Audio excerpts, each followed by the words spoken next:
What is going on, everybody? It's your boy Gsluke here with our DFS live stream for round 3 at the Byron Nelson. We had ourselves quite the little drama there when it came to the cut line with the swing between -5 and -4 for the last 30 minutes or so, which led to a little bit of a delay with our live stream, but a loss. We're here and we've got ourselves a -4 cut line. So a lot of players making it to the weekend. We've got ourselves some inclement weather expected tomorrow. So a few things different for tomorrow's slate than what we're used to. We've got earlier tee times, split tees.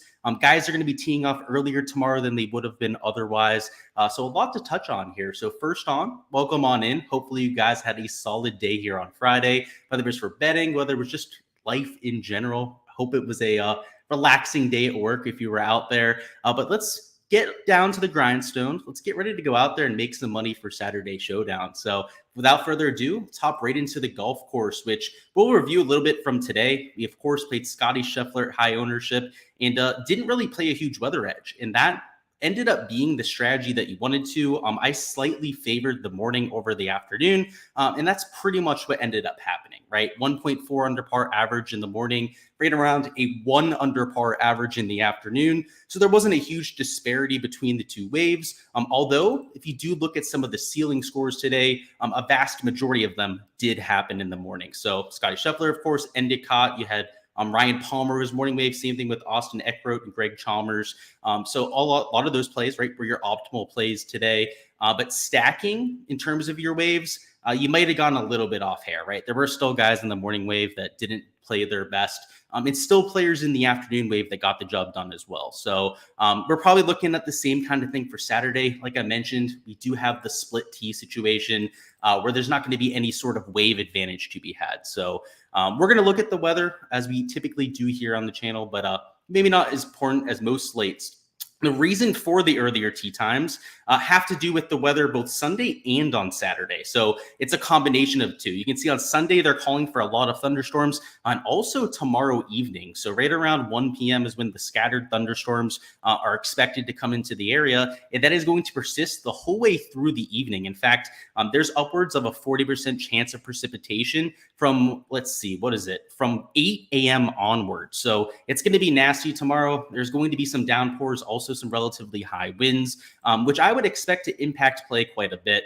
So they're trying to get in play earlier, right? They're trying to get as many holes done as humanly possible because, like I mentioned, on Sunday, it's the same kind of thing, right? As early as 9 a.m., you have 40% chance of rain with thunderstorms that could also delay play. So before the week, a few people were worried about potential withdrawals because of the PGA Championship next week. Well, if you have somebody like Hideki in lineups, even a Scottie Scheffler, and I know he's winning, right? He's not going to withdraw. I mean, it's just maybe PGA Championship's going to be on his mind, right? If they have to finish this golf tournament on Monday.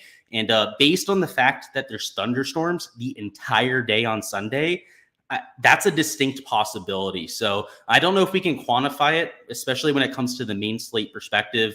But there's nothing we can really do about it when it comes to Showdown, right? Particularly for round 3 Showdown, where I wouldn't expect to see anybody withdraw tomorrow night. It's more could be a problem for the guys on Sunday that are out of contention.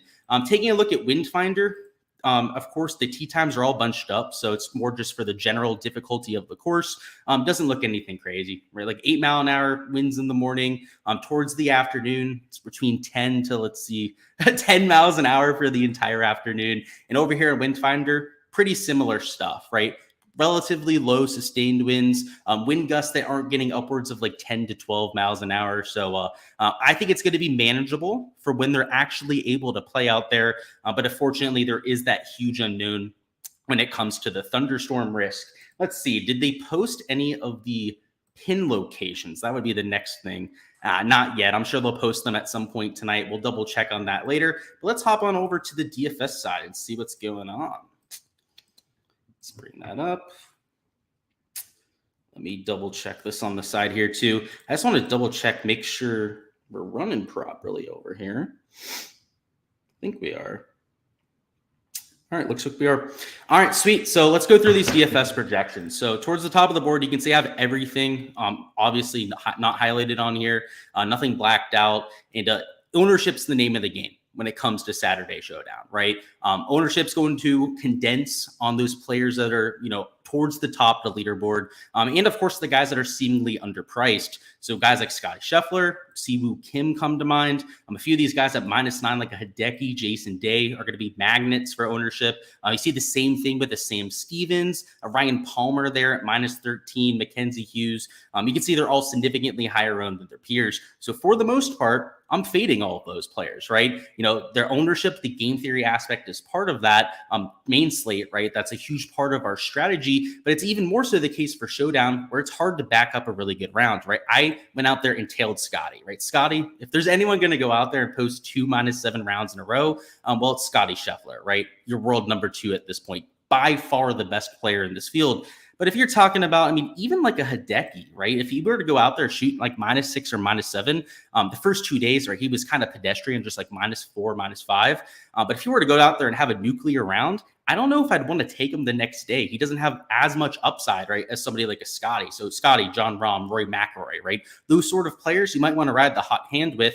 But when it comes to the game theory aspect of Showdown, these pivots, right? I'm talking KH Lee, even Adam Scott, who kind of spun his wheels today, Tom Kim there, Tyrell Hatton, all of these sort of players are the guys that I'm drawing to because Showdown is extremely variant, right? It's hard to predict what happens for an entire golf tournament for some of these players, let alone what happens at just over an 18-hole sample size. So I'm going to take those high upside, high birdie maker sort of players that have a lot of incentive to be aggressive, right? So it's not just the fact that they're low owned.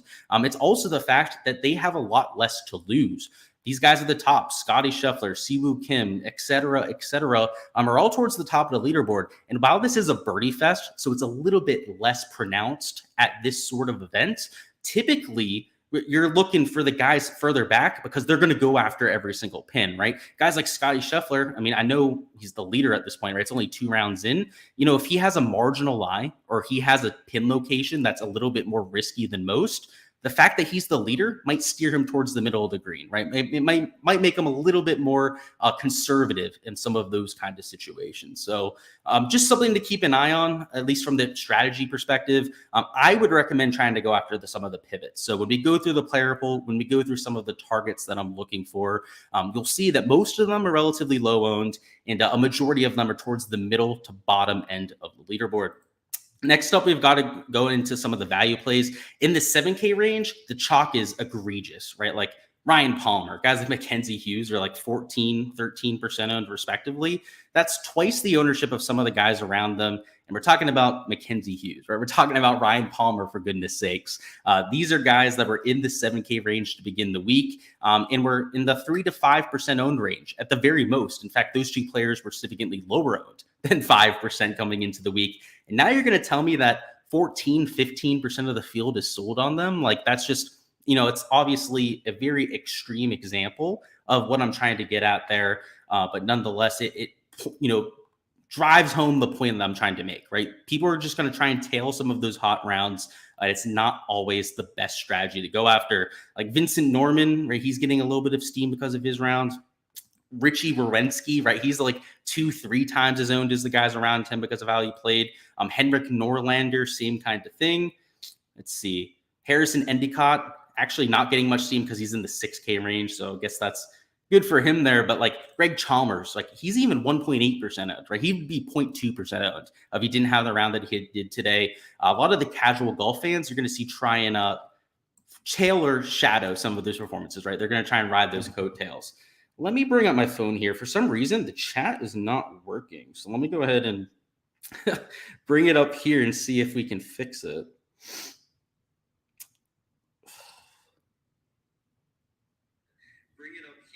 Let's see. Oh, yeah, I don't know. Chat looks to be broken. That's all right.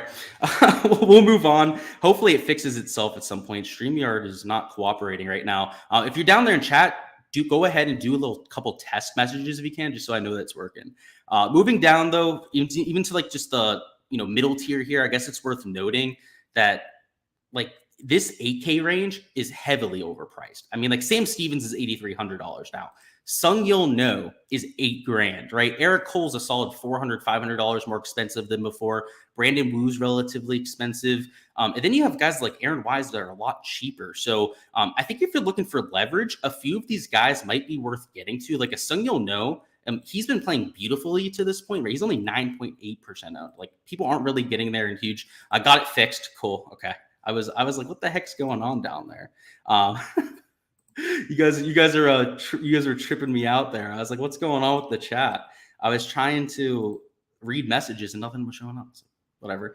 Let's keep going into this though. This middle tier range overpriced though, right? And then you have some underpriced guys right here. So like Will Gordon, I think he's going to get a little bit of steam. I still like him though. You can see I'm still taking him in my player pool. But like Sung-Yul No, he might even be sub 9.8%. Like he's just way overpriced, right? He shouldn't be $8,000. Eric Cole's probably deserving of being $8,000, but is more expensive than he was coming into the week, right? So that's why I don't have him at 20%. I mean, he's played beautifully. A lot of people probably want to tail that round, but because he's there $8,000, I only have him at 16% ownership. So hopefully he doesn't go off, because I have to say I'm not playing Eric Cole tomorrow. I think he's a little bit expensive. I also don't have him in my main slate stuff, so I'm kind of rooting against him. But yeah, I think in terms of game theory, in terms of trying to get a few pivots in that middle tier range, he's not a horrible idea. I mean, even Sam Stevens, right? He would be like 20% owned if he was $7,500. And based on his price coming into the week, that's probably where they should have priced him per their algorithm. And he's $8,300. So I don't think that you have to avoid them. And what they've started to do, I've noticed this from DraftKings, is they're starting to adjust their price based on ownership. So if somebody is going to be like 10, 15% owned, you'll see them bumped up in terms of their showdown pricing.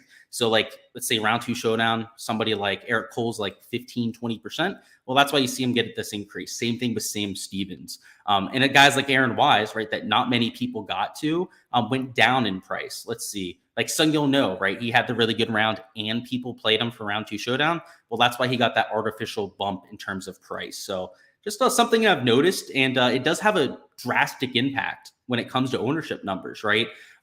These players that are higher priced than they were coming into the week, there's that psychological hesitation to get there, right? You're like, this guy's more expensive than he should be, right? I was paying $7,600 coming into the week for these players. You'd be surprised the kind of impact that has. It was silenced for too long. Yeah, I don't know what happened there, man. You think it's working? Cool. Let's go. But let's make some lineups together. So enough talking about these players, right? If you guys want to see the player polls on Patreon, you guys get the deal there. Let's make a few lineups together, really get into the thought process, right? When we're building lineups. So a lot of you out there might be using an optimizer to build your lineups. That's what I do. But when I'm building my single entries, I try and build them by hand. So I think that's probably the most relevant information here. And when I'm building my hand for tomorrow, I just have to say for single entries, I'm not against playing Scotty, right? We went over this for the main slate. If you want to play a chalky Scotty Scheffler, and he's going to be like 50% owned once again, in single entries, he might be like 65, 70% owned for all we know. You're just going to have to differentiate elsewhere, right? Make it like a 5-person lineup at that point, right? You're going to have less salary to work with, and you're going to want to set a really strict ownership cap, right? For your last 5 spots, you probably want like 25 to maybe 30% combined ownership on those 3 players. So for second man in, I think you should get as creative as humanly possible. That's where, honestly, like Sung-Yul No, right, would come in handy. Now, I don't love him for tomorrow. He's not my GPP pool, but he's going to be single digit owned, right? Like, that not a lot of people are going to start with Scheffler or then someone like Sung-Yul No. So you could take him as your second man in. Let's see. If you wanted to get even more different about it, they got to make the cut, right? These guys that are -2 even far, right? That'd be all kinds of different because they didn't make it to the weekend. Let's see. I suppose like a Nate Lashley is not going to get much attention. Like you throw him in there. We could probably go a little bit more expensive though. Let's throw in Steven Yeager, right? Yeager's had a pedestrian start. Not a ton of people are going to play him. You're really going to have to focus on the ownership side, right? Like if we didn't start with a Scheffler, we could be taking guys that are a little bit more chalky. Like, I mean, if you were just in love with playing Harry Hall tomorrow, who's getting some ownership, which I like him tomorrow, right? He's like 10, 12%. I could play him if I didn't have Scheffler in here, but because we have 40, 50, sometimes 60, 70% owned player, like he'll be in some of those higher dollar contests. I don't know if I want to take a 10, 12% owned Harry Hall. Like, I think he's a great play, great price tag, right? In my GPP pool, I'll be getting there. But if I'm in a single entry, I'm kind of forced into fading him, right? I'm kind of forced into taking the Augusto Nunez's of the world, right? That are going to be like sub 2% owned, just to try and force in leverage, right? Try to make myself as unique as humanly possible out there. you kind of have to force your hand. So if you want to play him in single entry, I would just recommend getting a little bit wild, getting a little bit different at your other spots. But if you're not going to play Scotty in a single entry kind of lineup, your life's a lot easier, right? You don't really have to you think about things as much. You can really just kind of plug in your favorite plays. So let's start with Tom Kim. I think Tom Kim's a great starting spot for this kind of lineup. Our second man in, let's go ahead and put Montgomery in there. Right? Again, he's not a mega pivot, but he's not one of those super chalky players in this 8K range. We can even throw Eric Cole in there if we wanted to. And I'm not a huge fan of his tomorrow. I'm kind of rooting against him. It's partially a little bit selfish because of my main slate stuff. But you could, right? You can take the 14% owned, Eric Cole there. I have no problems with that because we don't have a Scotty Scheffler. If we started Scheffler, Montgomery, and then Cole, well, first off, right, salary-wise, it's not ideal. But this lineup, just your last 3 spots, you're going to have to take like sub 1% owned players. It's not the kind of spot that you want to be in where you're in a 3-on-3 versus a real significant portion of the field. I try to avoid that at all costs, even in single entry lineups. So just trying to show you, some of the things to think about when you're building in one direction or the other. And with Showdown, I have to say this 6K range is live, right? It's a birdie fest kind of course. I know that we have slightly nasty weather tomorrow, but they are probably going to move up some of those drivable par 4s. They talked about it on the broadcast a little bit with one of the rules officials. They're going to expect it to play difficult because of some of the rain that they're getting. In the past, we've seen the tour kind of take it easy on players. So if it's just going to play easy, you're going to see the whole field kind of get after it, right? Especially the guys that made the cut. Take whoever the hell you want down here in the 6K range. Like, let's see, Stewie Sink, right? He could go off for all we know, right? I'll give you guys a few guys I like Robbie Schoen's the type of player that I think you should consider down there. Let's see. I know there's a bunch down here. I have in my pool. They're not the best names. I have to say that. Obviously, you're dealing with a relatively weak field too. Like Tano Goya, right? He had a really strong end to his round. Like he's $6,700. He makes a lot of lineups work. Davis Thompson, right? $6,800. Like, obviously, if you're on the Patreon, you can see the player pool. You guys know who I'm getting after, but there's plenty of names down here that are more than capable of taking this course low, that are going to be low owned, and that can give you that salary flexibility that you need. So if you are going with Scotty, you can definitely make it work, right? You have all the salary flexibility that you're going to need there. So I wouldn't worry about that all too much. Let's see what's going on. Bogey lines at 1.5. Love that. No, it's not prop time yet, but Underdog board is up. Yeah, 1.5 bogeys. If it's raining during play and they don't stop play, like that's going to be pretty solid. Look, you guys looking out there. Hard and free square as well. I hate how they kind of limit you with the entry fees there, but yeah, definitely a value worth securing, right? We'll have to take a look at that here in a second. So speaking of, let's go through our GPP pool and then we'll get into the prop side, which I'm glad that Underdog is posting the board, right? Because we can actually talk about something on here. I got to refresh my screen, don't I? Makes sense. Let's see. There we go. Those props are there. Prize picks, did they post? Probably not, right? They've been slow of it of late. And No House Advantage, they wait for prize picks. So I wouldn't expect this to be up yet. But let's double check. You never know. Maybe they're taking the initiative today. Never know. Like I said, no, they're not. That's all right. We'll look at Underdog after we get through some of the GPP stuff here. And maybe if we stall long enough, we can get a board on No House Advantage or prize picks. That'd be cool. In terms of our GPP mindset, we kind of have to shift, right? This is why I'm avoiding Scotty Scheffler.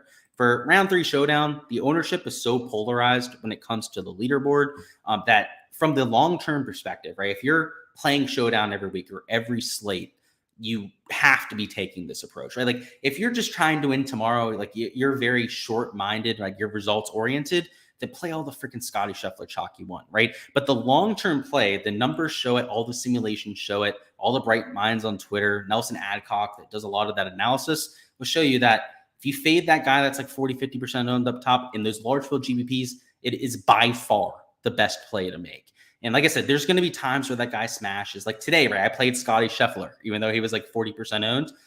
It worked out, but long-term, especially for a round 3 Showdown where the ownership gets even more polarized with less players to choose from, it's even more a plus EV play to fade those sort of guys. So in GPPs, we could start with Tom Kim again if we wanted to, but let's make it a little bit more chalky, right? Let's take Terrell Handon here. And just to kind of make ourselves think a little bit more, let's take one more kind of chalky piece. Let's just put Hideki in there, right? Let's be kind of aggressive up top. Let's start with Haddon and Hideki there. Two players I'll definitely be getting to, and this is a start that I'll have in quite a few of my GPP lineups. This kind of start means that we're going to have to consider ownership, right? Like we have two guys that are like 20% owned. We got to make sure that we're not cornering ourselves into a lot of duplicates, or at least a lot of like 4-on-4s and whatnot.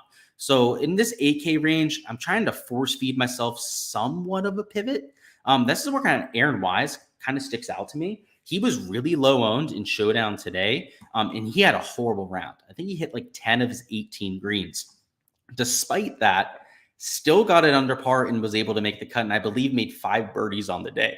So if he's hitting 10 greens and he's still making 5 birdies, that tells you that the putter's pretty damn decent, which it was. He was making some respectable putts out there, but he was also chipping the shit out of it. And if you saw my course breakdown at the beginning of the week, around the green is one of the underrated stats around this course. A lot of the par fives, a lot of the drivable par fours are all about those short, like 30, 40-yard chip shots. And Aaron Wise, I don't think he gets the credit he deserves. He's really, really good at those 30, 40-yard chip shots. So that's how he kept himself afloat. That's how he made the cut today. And I think, in this kind of lineup, to try and force feed yourself a little bit of differentiation, I don't think it's the worst idea. In terms of like another play we could get to, let's go ahead and throw Brandon Wu in there, right? He's not mega low owned, but for an 8K option, it's respectable. That puts us at $7,200. And really, you can do whatever you want with the rest, right? You can be a little bit more aggressive, maybe take a Goya down low, open up a little bit more salary, or just live in the bottom end of the 7K. There's no right answer, right? I'm going to have a lot of different variations of this kind of start. But the point is here, because I'm not taking a Scotty Scheffler, I'm not taking anybody that's like crazy, right? Like there's no one in this lineup you're like, huh, who the hell is that guy, right? Especially if you're a casual fan. But if I started with, let's say, Scotty Scheffler and then Hideki Matsuyama, well, first off, the salary is not going to work, right? But let's ignore that fact. If you were just looking at the ownership here, my last 2 spots, you're talking about having to take like 1% owned players. It's not the kind of situation that I like being in.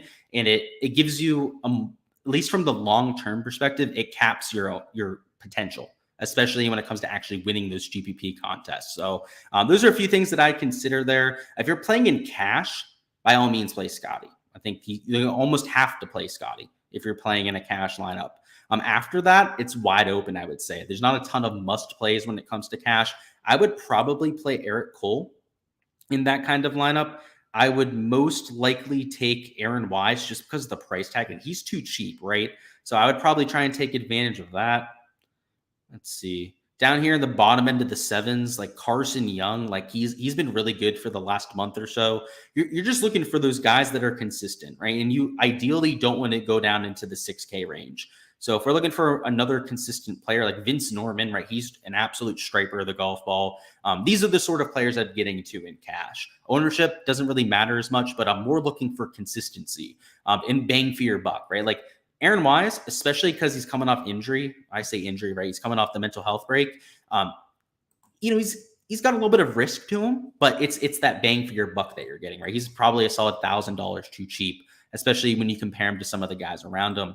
Let's catch up on any DFS questions, and then afterwards we're going to talk props and see what's going on. We have Cebu Legendary +4. Yeah, that was annoying. Let's actually bring up Underdog over here. I'll show you guys our results from today, which were pretty decent. We had the Hoagie, Adam Scott, obviously hit, right? That was on the stream yesterday. Power Kim was the other slip we entered. We got hooked on Cebu Kim, which, by the way, like Harley just said, he gained 4 strokes around the green. He had 3 putts for par over 10 feet. He nearly chipped in from like impossible up and downs twice on the round and was a loser with his approach play. Yet still only made 1 bogey. So that was tilting. That would have been another 750. Matsuyama birdied on 18 from 12 feet. He also made a 30-foot bomb earlier in the day. Doesn't make either of those. We hit that slip. So that was annoying. And then this one too. Freaking Arnaman Lahiri made 5 birdies. 2 of those birdies were over 40-foot putts. Like, I don't know. I'm not going to complain too much. Like we hardly lost money in Underdog is essentially what happened today, right? We lost 1 unit and 3 of the slips lost by like the skin of their teeth. It's annoying. I have to say, very annoying. But it is what it is. That's just how betting is sometimes. But the most annoying of all, the reason why I remember this was this damn Siwoo Kim prop. I mean, that was just horrendous. Let's get Luke some more likes. Let's do it. Absolutely smash the like button, boys. I do this content for free, right? We go through some content on here. Go ahead and pass back the love the other way. I love it. So let's all go through this prop board. Let's bring up Underdog and get cooking, as the young kids say. Alrighty, so we got all three categories up. The 1.5 bogeys was what I was pointed out before, which honestly, they're the first things that are drawing my eye because the entire board's at 1.5 bogeys, huh? Like, how are they going to have everyone at 1.5 and then Scotty Scheffler at that same number? I don't understand that. And he's at 6.5 birdies. Like, what? Like, that's absurd. Like, I don't know. At this point, I almost feel like you have to take the under. I'm probably not going to bet that, but like, that is absurd. I've never seen that before. Only in like a scramble kind of event do you see 6.5 birdie line. But let's go through these a little bit. Like 1.5 bogeys really sticking out. The strokes are a little bit lower than what we've seen the first few days, right? Aaron Wise is at 68.5. Strokes overs might be the move, right? The scoring average was 1.2 under today. The first day, right, was 1.8 under par. I think a lot of it is going to come down to this weather, right? Tomorrow, it's supposed to shower in the morning. It's not going to rain the entire time. I can guarantee you that. Just that's not how it works. And when they say it showers for like the first like 4 or 5 hours, that means the shower is going to come through at some point. It's going to be hard to predict though. So in terms of these props, I'm siding towards fades, particularly when we're not going to get dinged for it over here in Underdog, right? There's not going to be any sort of negative multiplier for taking fades over here. You see 68 strokes for a Hoagie. Like, that's aggressive. 3 under par. Like 67.5. Like, okay, I get it. 67 strokes for Matsuyama. Like, these are real aggressive lines. Like, if you were going to take overs on birdies, I think it'd be crazy at 5 birdies. Now, I'm not saying to go out there and fade everyone at 5 birdies, but like to pick someone and assume that they're going to make a birdie on a third of their holes, it's a tough scene. Like, if anything, right, it'd be like the Aaron Wise at 4.5 that I'd be looking at. The Tom Hoagie, this one doesn't make sense to me, this projection. 4.5 birdies, and he's at 68 strokes. Whereas you have like 5 birdies at 68 for most of these other players, right? So maybe you take the Tom Hoagie over. I don't know. I'm thinking that there's fades to be had here. So we're going to have to keep an eye on the weather. Let's go ahead and just refresh this. I'm going to get the most up-to-date look at the weather that we possibly can, because it's going to be such a massive factor tomorrow. So it's still it's the same exact forecast. Okay, so they didn't update that. Let's see if Windfinder has changed at all. Has not.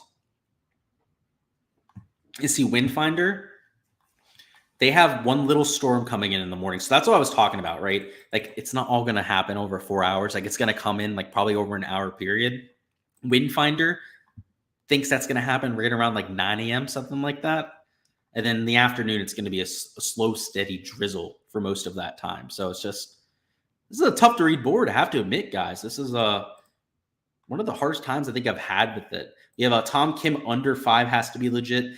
Under 5 for Decky. Yeah, I took that today. I have to say that CB did not pay off, but he should have easily hit the under. And I think tomorrow, the only thing I think that could go wrong with a birdie or better fade is if they do move up the tee boxes on those par 4s.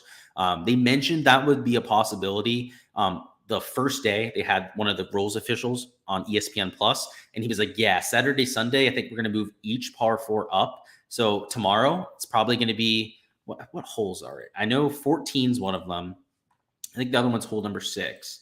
Yeah. So hole 6 is 358. They said they were going to use one of the up tees one of the days on the weekend. And then for 14, they said the same thing. It's 318 yards, or at least it was 318 today. They're going to move up this tee box for one of the last 2 rounds. If they do both of them together, that would be the issue, right? Like, if they play both par 4s at like 270 yards, that would throw that out, right? Because any weather edge that you had would be made up for right there, right? That'd probably be about 0.3, 0.4 birdies high for each hole, maybe like 0.5, 0.6 per round higher for the entire field. And that's just, of course, just me guessing, but that it's going to be at least like a 0.5, 0.6 birdie difference if they were to do so. then you'd be looking at a lot of overs. Like it's tough, especially with this weather. This is the reason why too. In the past, guys, they've taken it easy on these tour players. Like look at Saturday, Sunday at the Players Championship. They moved up a ton of tee boxes there because the weather wasn't going to be great. Pebble Beach, right, comes to mind. They moved up a lot of those tee boxes. Hell, they even stopped play on Saturday because it was getting too windy out there. I hate to say it, but I almost feel like we've got to wait to see what's going on with the weather like this. And the issue is that tee times are in threes, right? We were showing that before. Oh, I took it off there. There we go. Look, they're going off in threes, right? Off of both tees. So it's not like we can really wait anyways, right? What is there, 2 hours between all the tee times? Not ideal. I have to say, it's probably not the best situation for going out there and betting props. If I was going to lean on anything, though, we're going to enter something here for the live stream because we're doing it for the stream, right? It's going to be a 2 fade slip. If we were going to go with overs, right? Like I said, the 2 overs I think I see right now, of course, they're the 2 lowest projections of the board. It would be Hoagie and Wise. Both of them do make a fair amount of birdies. Last year in the PGA Tour, both were top 30 on the PGA Tour, birdie or better average. This year, I know Wise has not been great, so he's nowhere near that this year. Hoagie's also been a little bit worse than last year too. So longer term, I like this play. I think we've got to wait on those tee box locations though. So I'm going to hold off on that. But I'm more comfortable with right now would be a fade slip. And honestly, the bogeys might be the way to go. And what I'm thinking here, and you guys can let me know down in chat what you think about this idea, is going after guys that just made the cut. And here's my reasoning, okay? So guys that just made the cut are going to be hyper aggressive. It's a birdie fest, right? But we know that they have to put the pedal to the metal. I don't hate taking bogey props for those guys. They might make 6, 7 birdies, right? Still go under in strokes. But I don't hate taking their bogeys because we know how aggressive they're going to be. So, like, Tom Kim just made the cut. Like, I hate to fade my guy, but, like, Aaron Wise even, right? Like, he hardly made the cut. And I know, like, his approach play was so off today, and that's unlikely to happen again, but very well could. Let's see. Let's go into this leaderboard. Let's see who the guys at -4 are, right? We know Tom Kim's at -5, so he's towards the back half of the leaderboard. Let's see. Anyone else on there that we can fade? Right, there's the Tom Kim. Maybe we just take Wise and Tom Kim. Right? Cage Lee hardly made the cut too, right? Yeah, he did. Okay, let's put him on there. And let's see if there's anyone else that we can take. Cooch is a really good bogey avoider. Let's avoid that. Seamus. What did Seamus end at? Is he -6, -7? Yeah, he's -7. So he's still going to be aggressive, but it's not really what I'm looking for there. Right? We're looking for guys a little bit further back. I kind of want to take one out of here because I don't want to go with 3 picks right now. Because I still want to do some research later. I don't want to max out the entire board. Let's see. Did you guys say anything in chat? Great idea. Yeah, that's what I was thinking. Like, if they're going out there and they're shooting at every single pin, like even at a course like this, like they might run into some trouble. Only strokes available on Underdog, so you might want to refresh it. You should be able to see a little bit more. You guys, Tom Kim has good bogey avoidance. Yeah, that's kind of what I was, and I'm rooting for Tom Kim. Like Tom Kim's my boy, so I think we're just gonna go with these 2. All right, you sold me on it. These will be the 2 for the live stream that we're going with.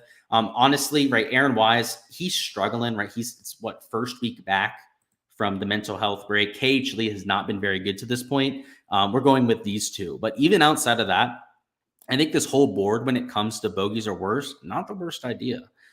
Even for some of these middle tier guys, like Tom Hoagie, he makes a bunch of bogeys historically. Like, he's not the worst idea. Seamus Power, same thing, right? I know he only made 1 bogey today, but he also is historically a pretty good bogey maker. You go right back to Adam Scott, right? He cashed for us today. Even Hideki, right? He cashed today at 2 bogeys. Like, I have no idea why they posted all these guys at 2. Like, I know a few guys went under, but a vast majority of the board went well over 1.5 bogeys today. So that's just, it's interesting from them, right? And Prize Picks hasn't even been posting par better props, which I think is also interesting for this week. Like, why aren't they giving us like 16.5 pars or better, right? If they're giving us this 1.5 bogeys over here in Underdog. Cebu, I'm not doing that again. I mean, out of spite, I almost want to bet him over 1.5 bogeys because there's zero shot that he should have gone under today. But I don't know if I can. he threw that right back in my face. Let's put this 6.5 bogey on there for Scheffler. Oh, why isn't it letting me click that? There we go. 6.5 for Scheffler. I don't know. How many did he make today? Was it exactly 7? Is that why we're getting this? 1, 2, 3, 4, 5, 6, 7. He made 8 today. He made 8 yesterday, right? Yeah, 1, 2, 3. Yeah, 8. Are they? I don't know. You're sure shouldn't have been the over at 6.5 birdies. Let me just throw that out there, right? The issue here is he's gained 2 strokes putting in round 2. He gained only 0.4 strokes in round 1, but he gained less than a stroke on approach in round 1. He gained a bunch today, so I'll give him that, right? He hit the ball relatively well today. But in round 1, it was all around the green. It was all off the tee. And then today, a lot of it was the flat stick. I mean, that's just, I don't know. What's better to fade? Is it the 66 or is it the 6.5? I guess that's the question, right? 66, 5 under par as his projection. That's a tough scene. Let's see what's going on, chat. Gsluke guarantees 2 bogeys. Yeah, I hope so. Especially with some of the short putts that he's been missing. I'm hoping that does. I don't know. What do you guys think about this Scotty Scheffler prop at 6.5? It's tempting me. I know that you shouldn't be projecting somebody at 6.5 birdies. That's essentially why I'm so tempted to take this. It's not that I think Scotty's going to struggle tomorrow. That's not the case, right? Like, I'm not fading him because I think he's going to shoot -2 or over par tomorrow. That's not the case.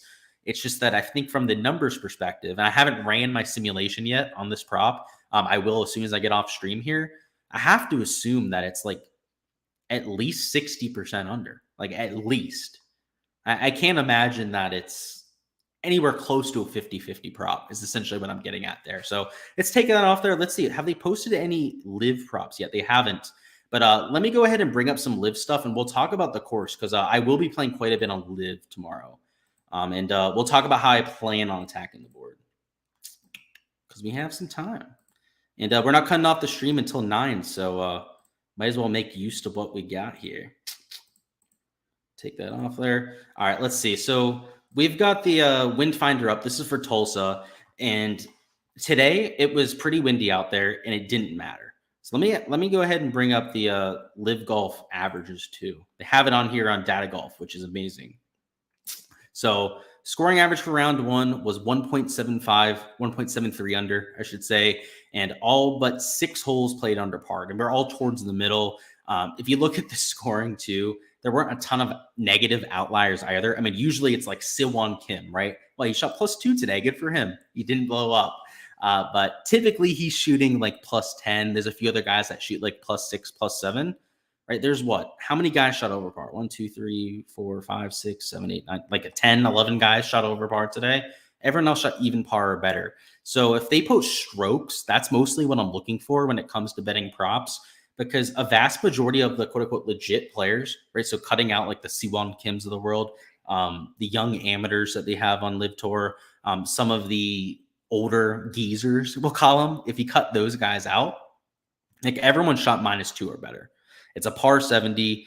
So if we're getting strokes props at like 68 strokes, maybe like hopefully 68.5 strokes, I'd have to take a lot of unders, right? Like it's not like there's a bunch of par 5s, right? I'll remind you, there's only 2 par 5s, right? It's a par 70, but it's a short receptive course. And the weather looks pretty good tomorrow, right? It doesn't look nearly as nasty as what it was for Friday. Wind gusts are lower. Sustained winds are going to be lower. They'll be teeing off right around noon local time over there. So this is the window that we're looking at. I'd say from like noon to like 4 or 5 p.m. is when they'll be finishing up. So hopefully we get those props here soon. I'm actually going to go ahead, refresh the screen, make sure they're not up yet. They're not. That'll be something that I'm looking at later for sure. Let's see if Prize Picks posted it. They did not. It's unfortunate. They posted Euroboard though. Interesting. Let's, because we're here, might as well just take a look at it. How's the Euro course playing? And we're not going to bet on Prize Picks for that. It'll be an Underdog for sure. Played slightly under par and played slightly under par. It looks like there's a lot of pars to be had here. Not very high birdie percentages. Just scrolling through real quick. And they have only strokes props up, right? Let's see. What par is it? Do they have it on Prize Picks? They don't. I don't even know what par of the course is. All right, well, scratch that. If they're not even going to tell us what the par is, screw them. Henny Duplessis over there. Hey, he was on the Live Tour, and now he's playing over there on the DP World Tour. That's interesting. Adrian Otaegi, same thing. So, hey, I guess they're not banning them from the DP World Tour. They're letting them play over there. That's pretty cool. Let's see what we've got.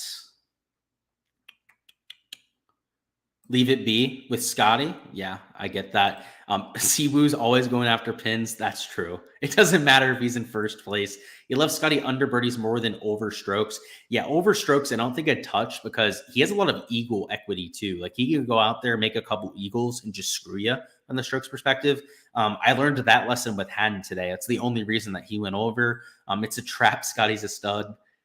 Yeah, the leave it be might be the case.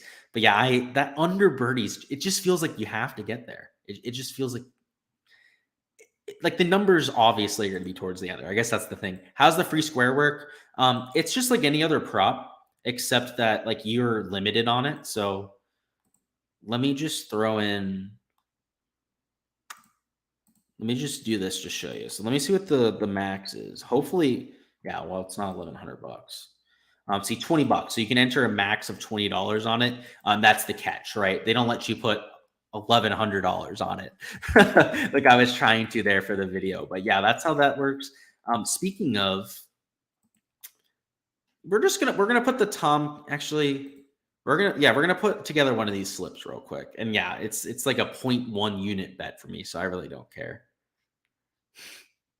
All right. We're running the Siwoo over. This is just a pure rage bet. So obviously it's like a 0.1, literally like a 0.1 unit bet for me because that's the max that we can go with. But yeah, Siwoo over bogeys, right? Because he's so aggressive. Call me tilted. Call me just mad that he screwed me today. We're fading him again tomorrow. We're going right back to it. Works as a win, but capped on how much you can play. Yep. Euro is playing extremely easy compared to last year. Do you know if it's a par? Par 71. Cool. Appreciate that. Yeah. So if it's playing easier compared to last year, it might see some regression is what I would think, right? Let's look at the weather forecast. They do post that on here. It looks the same as today. So for like 8 miles an hour sustained, wind gusts, pretty much non-existent. Is it raining there? It rained there this morning. So maybe that's why it played easier. You guys can see this towards the beginning of the day. Rained a little bit. Then throughout the day, it was relatively calm. I don't know. Par 71. Maybe it plays a little bit closer to its true identity tomorrow. I don't hate some overs. And obviously, you want to take those overs on Underdog just because, you're not going to get penalized for taking 2 fades. Otuegi is really not that good. And Henny Duplessis, but he's at 69.5. Like, I don't know, this Otuegi fade, like, I don't hate. Honestly, the Henny Duplessis, like, he doesn't even play that often. Like, I'm kind of tempted to take his fade too. So I'm not going to enter this until I do a little bit more research on the course and consult with a few people that I know really know DP World Tour stuff. But yeah, based on what I'm looking at right now, at least I'm making a lot of assumptions because I didn't watch play over there. I'm assuming that rain made a pretty big difference. That you can see that there was quite a bit of precipitation that came through. 0.21, 0.56 millimeters. That probably made play a little bit easier today. So I think I'd be leaning towards overs, but who knows? Prize Picks dropped to live for just a second and then took them off because they had it for Sunday. Oh, of course they did. So maybe we should hang around then if they're going to post Prize Picks. All right, I'll try and delay here for a second. We've got a drink. We can make it work. Hopefully they post that. I would very much so enjoy that. Olesen under strokes. Okay. Yeah, I like Olesen. Olesen's a hell of a player. He's been on fire for like 2 months now. Hey, if Harley says so, it might be the move. So let's just put the Otuegi over. And then you were saying, who was it? Is he even on there anymore? Did they take Olesen off or is he only on prize? No, he's right there. I'm blind. Makes sense. According to Harley, that's the move. Let's go with that. Dietrich and Olesen have been insane this weekend. Yeah, Olesen's been great for 3-4 months at this point. He's been finishing like top 25 every time that he starts. Now, he hasn't been playing a ton. He's kind of taken a little bit of, a foot off the gas pedal there a little bit. But yeah, interesting. Don't put you in on it. No, I was talking about, Steven. Oh, it was Steven that said it, not you. Yeah, I have to give the credit for Steven. That's that wasn't Harley who said that. Alrighty, guys, that's all I've got on this. We're gonna go ahead and hop on out of here for the stream. I've got a dinner to get to. I've got some props to post on Patreon for our guys. So best of luck with those DFS lineups. Any outrights that you have at this point? My outrights look dead right now. I say look dead because you never know what happens out there. But hopefully over the weekend, we can find a little live ad spot and get a little sweat there for Sunday. But best of luck with those. Best of luck with any slips you go with over there in Underdog or No House Advantage. Of course, if you're looking for my exposure for props, make sure to check out the Patreon page. That spreadsheet you saw for DFS is posted on there. All of the props, slips that I'm entering, I post on there as well. And it's on there for $10 a month. So really good deal on there. I'm not going to charge you $100 a month for that sort of thing. Check it out if that sounds like it's up your alley. But until the stream tomorrow night, best of luck. Let's cash out and take home a few GPPs, huh?